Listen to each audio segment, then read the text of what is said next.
Hey y'all, Moses here. In today's video, we're taking a look at the 5.56 AR category in PUBG. It's been a long time since I've done a weapon comparison video, especially for 5.56 rifles. Mainly due to the fact that the M4 has been so dominant for so long, there just hasn't been a need. But the M16 received a buff in patch number 27, so I figured now would be a good time to go back and compare them all again and see which rifles have strengths, which have weaknesses, and which is the overall best. That and more in today's video, which is sponsored by Massdrop. I'm currently wearing the HE4XX headphones, which have terrific build quality and terrific sound, but require a headphone app. So if you're looking for more of a gaming headset, I suggest you check out the PC37X from Massdrop, which has a best-in-class quality microphone, extremely comfortable, and is also very well built. And if you're looking for a little bit of a change-up but also want that open design, you can check out the AKG K7XX from Massdrop. That's the sponsor. Let's get started.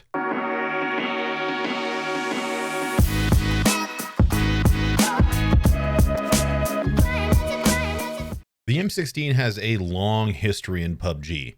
In the beginning, the M16 was able to stand up to the other weapons in the 5.56 category in the hands of a skilled player. But over time, the M16 fell out of favor as the M416 rose up to become the most popular gun in PUBG, and the SCAR-LEASE automatic fire option pushed the M16 to the back of the pack. The M16 eventually lost the ability to attach an 8x scope, so its efficiency as a pseudo DMR plummeted. And when the weapon balance patch unified AR and DMR attachments, the M16 was essentially abandoned. Now that patch 27 has been out for a little while, I wanted to go back and take another look at all the stats and compare them with how the new M16 handles compared to the tried and true M416 and the perpetual bridesmaid of PUBG, the SCAR-L.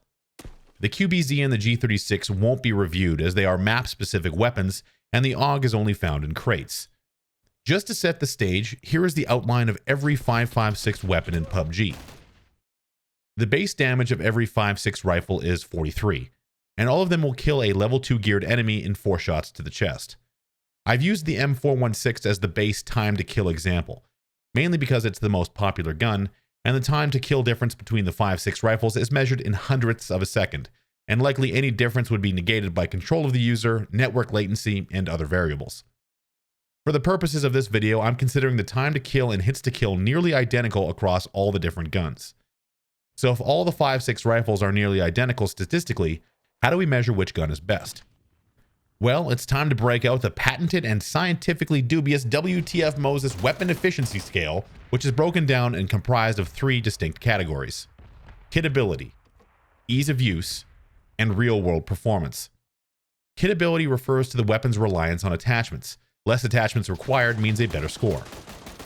Ease of use is graded based on how the weapon handles and focuses on things like recoil. The easier the weapon is to control, the better the score. I'll be using the vertical grip for these tests just to keep things simple, as I personally prefer that grip on all my guns, and I generally believe it to be the best choice for full auto ARs. Real-world performance refers to the in-game performance of the weapon, and draws a portion of its score from the previous 2 metrics. These scores are then averaged for a final grade. Let's get things started with the M16. KITABILITY. The M16 can now take a tactical stock, which significantly improves its handling, but still takes the least attachments out of any 5.56 rifle. Even without attachments, the M16 has one of the best iron sights in the game, which makes it a great gun in the opening minutes of a round. The M16 would get a perfect score here if the AKM didn't beat it by 1 attachment slot. The KITABILITY score for the M16 is 4 out of 5. Ease of use. My favorite way to use the M16 is in single fire, which can be great for hitting headshots in medium distance fights. The M16 with a compensator in stock can make for some quick kills on sloppy enemies.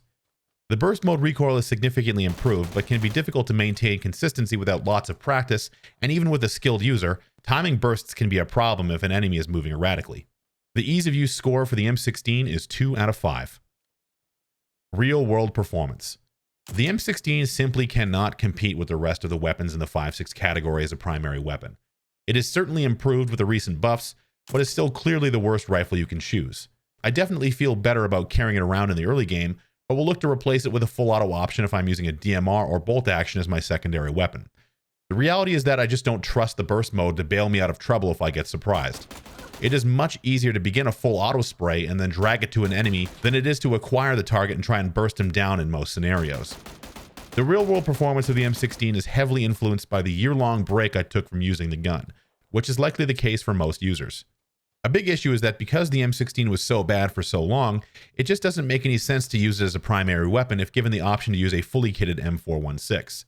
If you've been practicing and playing with the full auto weapons, it just doesn't make sense to use the M16 as a primary weapon unless you have a hot burning passion to do so. The M16 can still function as a poor man's DMR, but you'll be losing out on the damage of the 7.62 rifles, and the Mini has better bullet speed and recoil control in single fire while taking less attachments. In terms of pure performance, the M16 is still the second worst AR in the game, beating only the lowly Mutant. The real-world performance score for the M16 is 2 out of 5. The final score for the M16 is 8 out of 15. Moving on to the SCAR-L, the SCAR requires a grip to hit its peak efficiency, but now remains as one of the few holdouts against the ever-growing number of ARs that require a tactical stock. It has one of the worst iron sights in the game, which gives it a KITABILITY score of 3 out of 5. Ease of use. The SCAR has the slowest firing rate out of the group, which means recoil control can be a bit easier. The reduced firing rate also makes the SCAR a great candidate for 3x scope sprays when fully kitted and in the hands of an experienced user.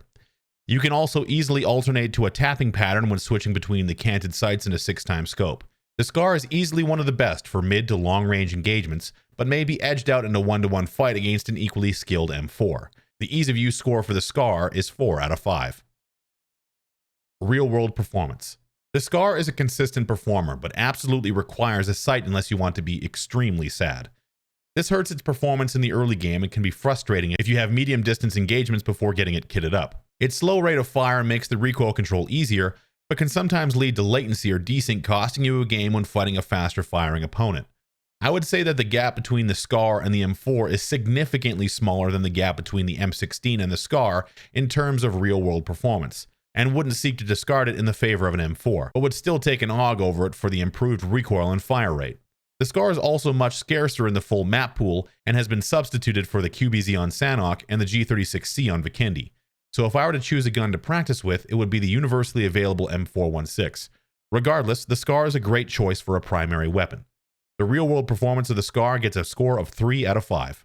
Out of a total of 15 points, the SCAR-L is able to grab 10 of them. Not bad. And now on to the granddaddy, the OG, the original, the M416. The M4 requires the most attachments out of any AR, and handling certainly will take a hit when missing any of the attachments. You'll often be searching for attachments until the mid-game unless you get very lucky early on or are taking a lot of fights. This thing takes more mods than a 2001 Honda Civic. The KITABILITY score for the M416 is 2 out of 5. Ease of use. Luckily, the M4 starts out as one of the better guns to find in the early game, with the great iron sight and generally forgiving short to medium distance full auto recoil. Once you begin to get the basic attachments, the M4 rapidly increases in effectiveness. Once you get the optimal configuration, which should be the compensator, grip, and tactical stock, the M4 becomes an absolute laser beam, which is capable of full auto 3x sprays, and if you've got good control, can be excellent for alternating to a 6x scope for tapping when paired with a canted sight. But the M4 isn't quite as good at full auto tapping as the slower firing SCAR. The M4 is heavily influenced by attachments, so loses a point in this category. The ease of use score for the M416 is 4 out of 5. Real world performance. The M4 starts on even footing with the M16 in the early game, and is a much better choice than the SCAR in the opening moments. The M4 quickly pulls away from the M16 with basic attachments, and when fully equipped is easily the best AR in the game. Recoil control is a breeze when fully attached, and it can be effective with full auto into mid-range engagements, even when using a red dot. It has the fastest firing rate, and I won't actively replace the M4 even for an AUG unless time isn't a concern. The only real downside to the M4 is that it can sometimes take an entire game to get everything you need for it if you're playing on Erangel or Miramar and you're not taking a lot of fights. For an experienced user who plays moderately aggressive, you should be fully kitted before the mid-game gets underway. The M4 is also available on every map, making it a reliable and well-traveled choice. If you were to pick one gun that defines PUBG, it's this one. The real-world performance score for the M416 is 5 out of 5. Out of a total 15 points, the M416 is able to attain 11 of them, just barely edging out the SCAR-L. And there you have it. Indeed, again, the M416, using the very accurate and scientific wtfmoses, whatever I called it at the beginning of the video, we have determined once again that the M416 is the best AR in the game. And I think we all kind of knew that, but I guess the question I was trying to answer is the M16 worth it now it's been buffed? And the answer is an unequivocal nope. And that's a little unfortunate. I think that a parity among the 5.6 ARs was something that I really missed from the early access days, but so much has changed in PUBG. I can't really blame the developers for trying to balance it in a way that there are tiers within different classes of weapons.